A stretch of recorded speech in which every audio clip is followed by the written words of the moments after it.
अलैहिस्सलाम से सुन्नत फजर साबित ही नहीं है कि आप मस्जिद के अंदर आपने पढ़ी हो, कभी साबित नहीं है। जब भी देखा है नबी अलैहिस्सलाम ने हमेशा घर ही में पढ़ी है।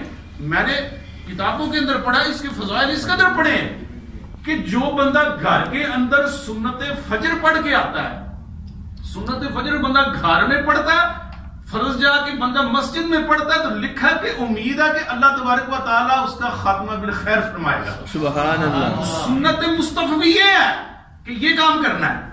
हमें ये सरकार अलैहिस्सलाम की सुन्नतें कुछ हैं और हमारे मामला ऐसे हैं कि हमारी उम्मत का शिराजा कैसे बिखरता चला जा रहा है। नबी अलैहिस्सलाम की सुन्नतें कुछ है और हमारे मामला कुछ हैं।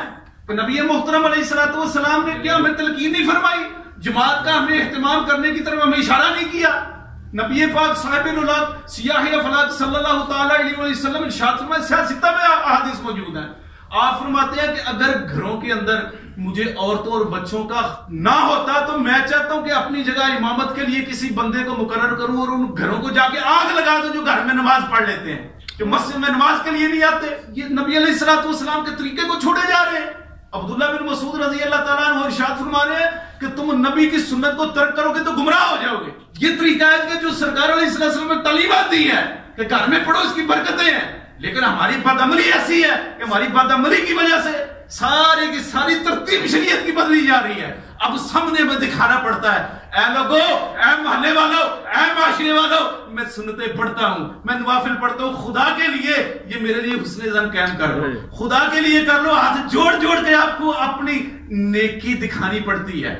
आपका किरदार ऐसा नहीं है कि लोग हुस्ने ज़न कायम कर सके। आपका इल्म जो है आपको सही बात की तरफ रहनुमाई नहीं करता कि लोग खुद बोल पड़े कि यार ये आलिम है, इसका इल्म इसके अमल से झलक रहा है, इसकी गुफ्तगू से इसका इल्म झलकता है, इसके मामला जो अल्लाह रसूल के अहकामात के मुताबिक है। ये आपके किरदार से ये बात क्यों जाहिर नहीं होती? सबके सामने आपको नमाज पढ़ पढ़ के दिखानी पड़ती है, आपको सुन्नतें दिखानी पड़ती हैं। यार मैं सुन्नतें पढ़ रहा हूं, मैं नफल पढ़ रहा हूं, यार क्यों ऐसा होता है? क्या नबी अलैहिस्सलाम की तालीमात पे आप अमल क्यों नहीं करते? मैं और आपको ये चीज खौफजदा क्यों नहीं करती? क्या सहाबा का अंदाज ये था? सहाबाए किराम रिज़वान मुक़तदा है, उनकी जिंदगी का क्या तरीकाकार था?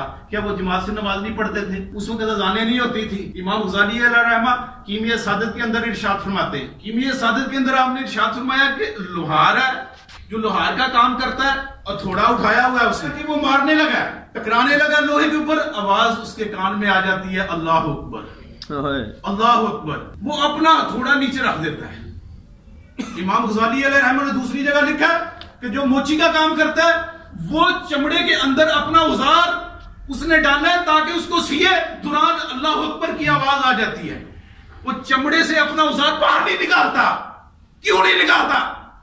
फिकी लिहाज से अगर बाहर से निकाल ले, अगर फिकी लिहाज में अगर थोड़ा टकरा दे, फिकी लिहाज से कुछ हुक्म नहीं है, लेकिन खौफे खुदा उनके दिल के अंदर कैसा है, वो इस वजह से थोड़ा फजा में बुलंद करने वाला लोहे पे टकराता नहीं है, चमड़ा सीने वाला अंदर से औजार निकालता नहीं है। क्यों नहीं निकालता?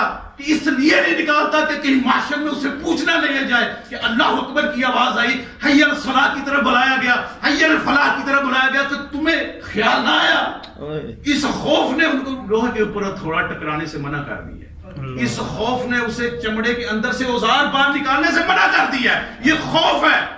इस खौफ की वजह से ये सारा मामला अल्लाह ताला ने कुरान पाक में हमें इन्हीं लोगों की तरफ रहनुमाई फरमाई है। औरत है, औरत, नमाज की अहमियत समझो।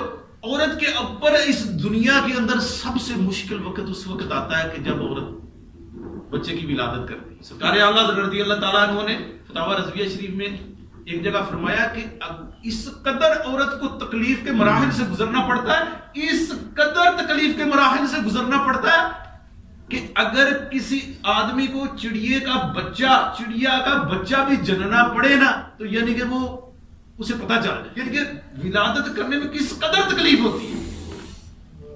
लेकिन फुक़हा ने इरशाद फरमाया कि अगर औरत को विलादत हो रही है, बच्चे का सर भी पेट से बाहर आ गया, अभी निफास का खून जारी नहीं हुआ, अभी वक्त नमाज है, तो उसके ऊपर फिर भी नमाज अल्लाह। ये वो वक्त है कि औरत में इससे ज्यादा तकलीफ वाला दुनिया में वक्त आता ही नहीं है, लेकिन इसके बावजूद कहा गया कि इस पे भी नमाज माफ नहीं है। यार तुम पे और मुझ पे कौन सी नमाज माफ है?